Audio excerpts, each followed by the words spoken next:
মহাশিৱৰাত্ৰি আৰু এই মহাশিৱৰাত্ৰি উপলক্ষে মই সমূহ অসমবাসীলৈ শুভেচ্ছা জ্ঞাপন কৰিছোঁ।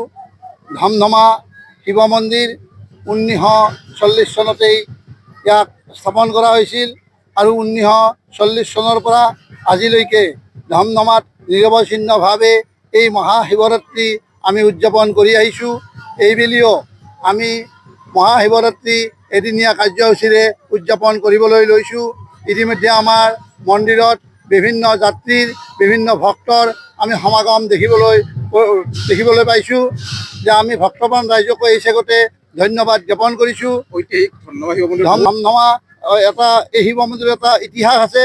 এই ইতিহাস থকা শিৱ মন্দিৰটোলৈ আমাৰ বিভিন্ন সময়ত বিভিন্ন অঞ্চলৰ পৰা ৰাইজৰ আমি সমাগম দেখিবলৈ পাওঁ। বিশেষকৈ মাঘৰ মাহত আমাৰ যিটো ভক্তৰ যিটো ৰাণী নিচিঙা সোঁত, সঁচাকৈ আমি যথেষ্ট আনন্দিত হওঁ যে মাঘৰ গোটেই মাহটোতে আমাৰ ভক্তপ্ৰাণ ৰাইজে এই শিৱ মন্দিৰলৈকে ঢাপলি মেলে। গতিকে আমাৰ এই শিৱ মন্দিৰত এইবেলি আমি নিৰ্মাণৰ কাম আমি আৰম্ভ কৰিছোঁ।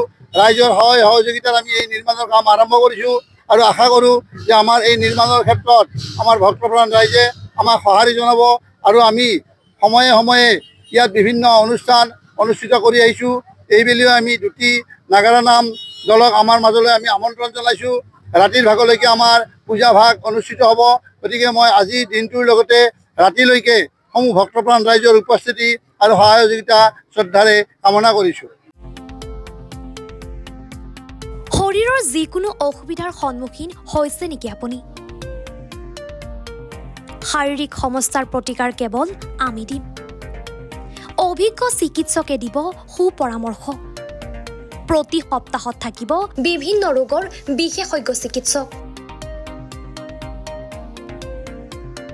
চাবলৈ নাপাহৰিব এনি ভাৰত 24ৰ বিশেষ অনুষ্ঠান স্বাস্থ্য বিশেষ।